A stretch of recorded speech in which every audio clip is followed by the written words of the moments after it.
उन्होंने कहा कि अग्निवीर के नौजवानों पर सवाल उठाना युवाओं का अपमान है। अग्निवीर को लेकर जो उन्होंने बयान दिया है, ये शौर्य को चुनौती देने वाला, शौर्य को अपमानित करने वाला बयान है। देश का युवा राहुल गांधी जी को माफ नहीं करेगा। ये गद्दारी की पराकाष्ठा को पार करने वाला बयान है, चीन को उत्साहित करने वाला बयान है। देश का युवा कभी भी कांग्रेस पार्टी और राहुल गांधी जी को माफ नहीं करेगा। राष्ट्रीय परीक्षा एजेंसी एनटीए ने सोशल मीडिया पर चल रही उन खबरों का खंडन किया है जिसमें कहा गया है कि आम चुनाव में मतदान करने वाले मतदाताओं की उंगली पर लगाए गए स्याही के निशान के कारण उन्हें विभिन्न प्रतियोगिता परीक्षाओं से वंचित होना पड़ेगा। एनटीए ने इस संदर्भ में एक पत्र जारी कर सोशल मीडिया में चल रही खबरों को बेबुनियाद बताया है। एनटीए का कहना है कि आम चुनाव में मतदाताओं की उंगली पर लगाए गए स्याही के निशान का परीक्षा देने पर कोई प्रभाव नहीं पड़ेगा। एनटीए ने पत्र को सोशल मीडिया मंच एक्स पर भी साझा किया है। और मतदान को लेकर पूरा देश उत्साहित है और इसी कड़ी में डेफ वेलफेयर सोसाइटी गोरखपुर ने संकेत मूक बधिर विद्यालय के साथ मिलकर जागरूकता रैली निकाली। इस रैली का उद्देश्य दिव्यांगजनों में मतदान के प्रति जागरूकता पैदा करना था।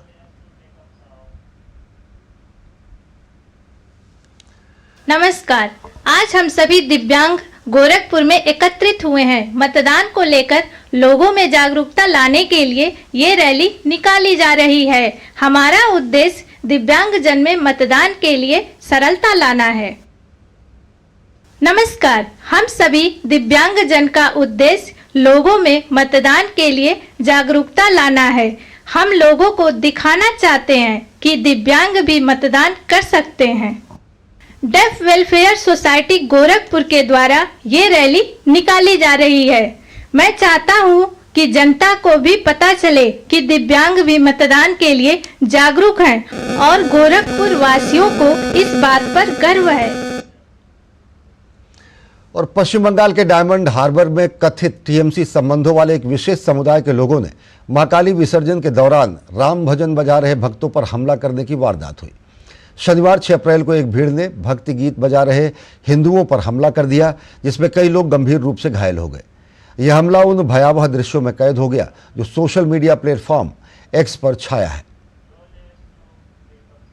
देखिए, ये बंगाल में चुनाव भी आ रहे हैं और इस परिस्थिति में 2019 में जो हाल हुआ था डायमंड हार्बर में, बहुत सारे गांवों में सनातनियों को, हिंदुओं को खदेड़ दिया गया था और यहाँ भी ऐसे ही एक स्थिति बन रहा है।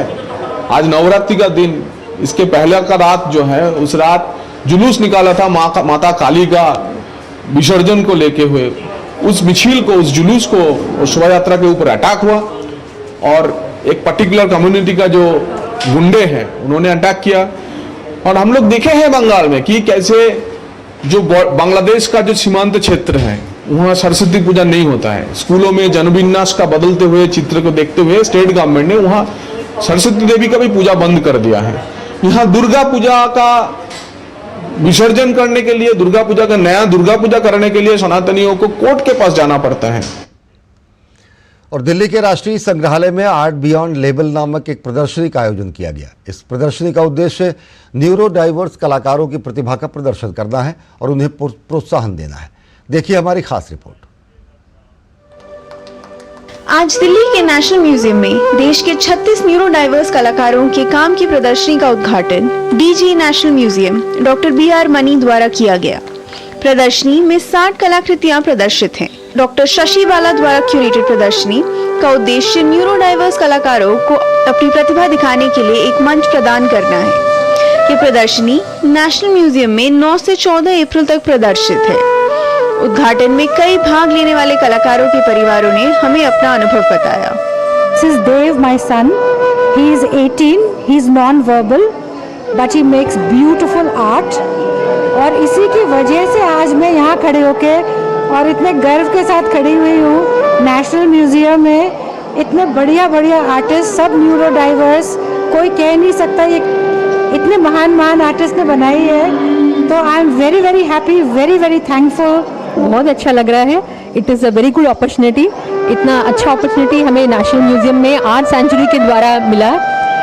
नीलेश है जो आर्टिस्ट, उसका जर्नी इतना टफ था, यहाँ तक पहुँचने का इतना अच्छा चांस मिला है। इस मौका के द्वारा हमारे बच्चों की आर्ट को एक बहुत अच्छा प्लेटफॉर्म मिल रहा है और बहुत ज़्यादा विजिबिलिटी मिल रही है, तो हम बहुत ज़्यादा खुश हैं। दिल्ली के नेशनल म्यूजियम में एक कला प्रदर्शनी का उद्घाटन किया गया जो देश भर से 36 न्यूरो डाइवर्स आर्टिस्ट की कला को दुनिया तक ले जाने की कोशिश कर रहा है। कैमरा पर्सन संजीव के साथ मैं जयंती झा, डीडी न्यूज के लिए। चैत्र नवरात्र के पहले दिन मंदिरों में भक्तों का सैलाब उमड़ा। मां के पहले स्वरूप मां शैलपुत्री की अर्चना विधि विधान से की गई। आज के दिन कलश स्थापना करने के बाद माता की पूजा अर्चना मंत्र और आरती से की जाती है। मां शैलपुत्री का आशीर्वाद प्राप्त होता है। नवरात्र के पहले दिन देश भर के मंदिरों में दर्शन के लिए भक्तों की भारी भीड़ देखी गई।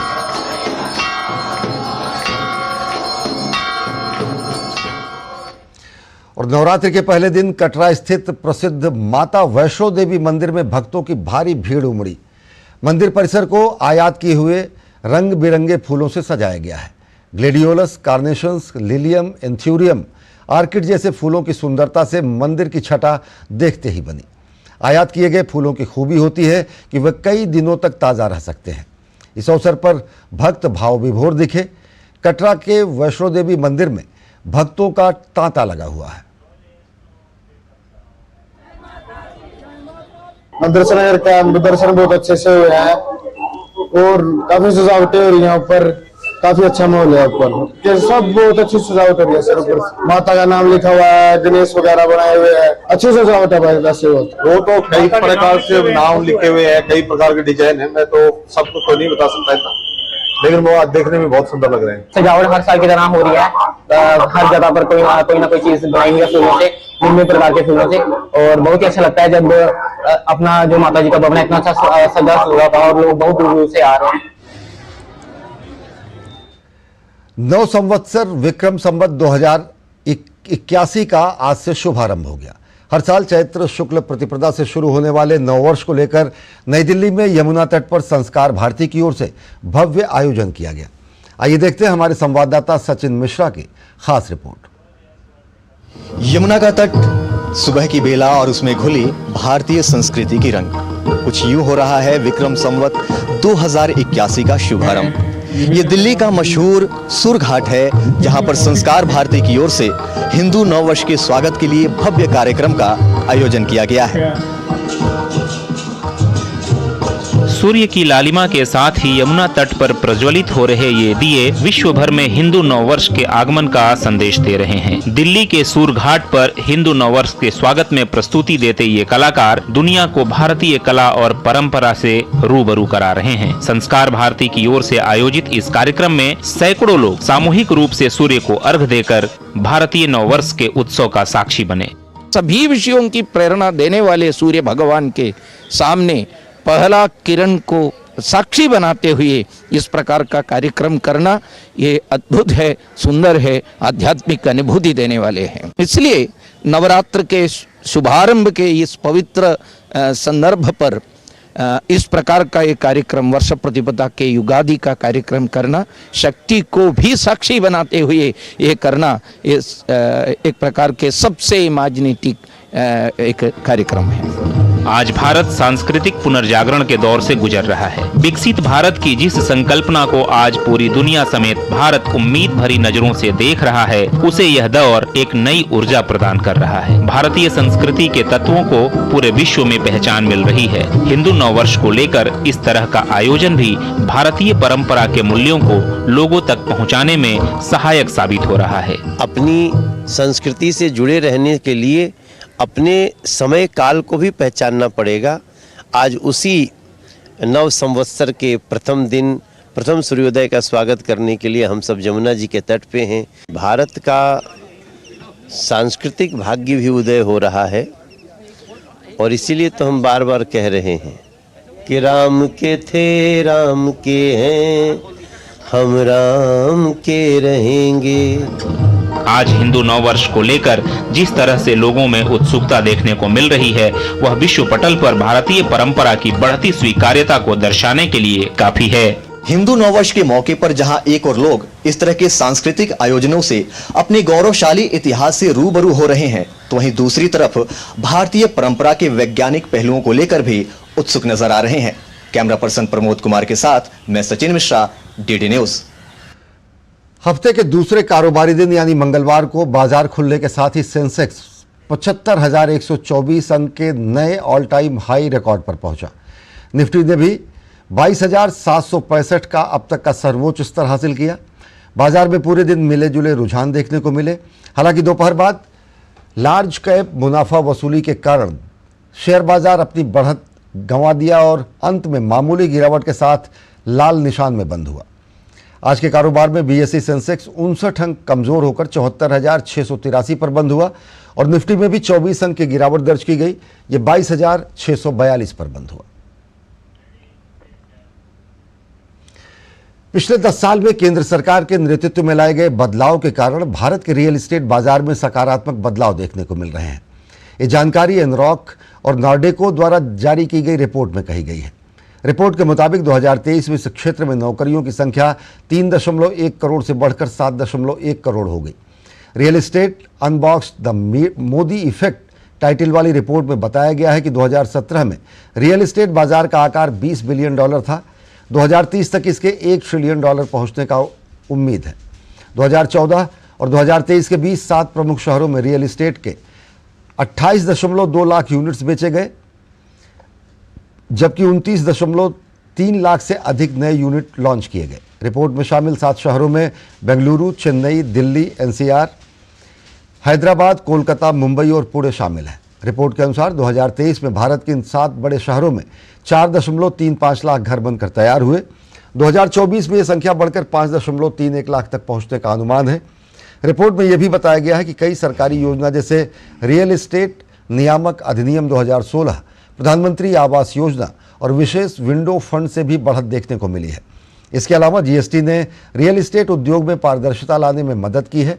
रेरा की शुरुआत के बाद से देश भर में लगभग 1,23,000 रियल एस्टेट परियोजनाएं रजिस्टर की गई हैं और 1,21,000 से अधिक उपभोक्ता शिकायतों का समाधान किया गया है।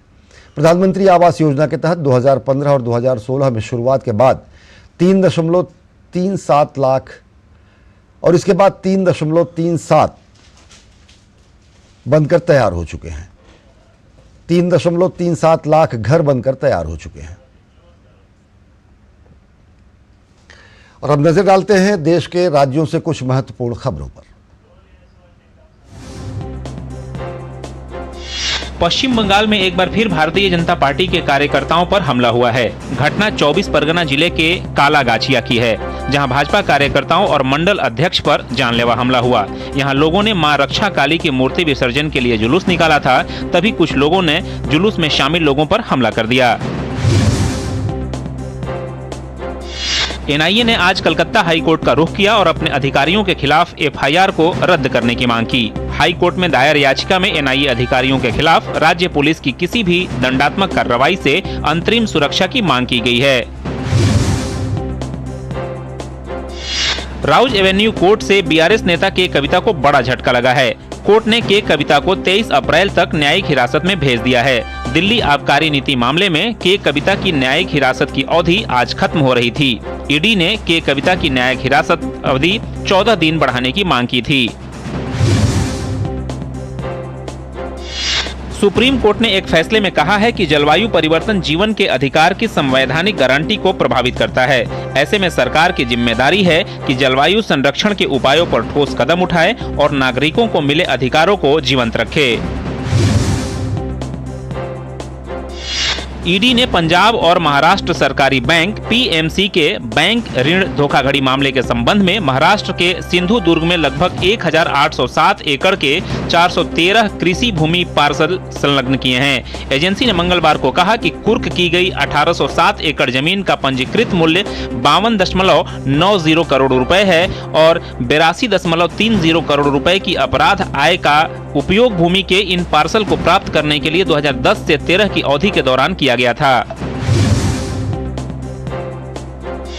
गेमिंग के जरिए देश भर में साइबर ठगी करने वाले साइबर जालसाज पुनीत कुमार और पुनीत माहेश्वरी को आखिरकार गिरफ्तार कर लिया गया। मंगलवार को प्रवर्तन निदेशालय ने उसे दिल्ली के IGI एयरपोर्ट के टर्मिनल 3 से उस वक्त गिरफ्तार किया जब वो नेपाल से लौट रहा था। पुनीत माहेश्वरी ने वर्ष 2020 से 2024 की अवधि में पूरे भारत में ऑनलाइन गेमिंग के नाम पर 4,978 करोड़ रुपए की ठगी की थी।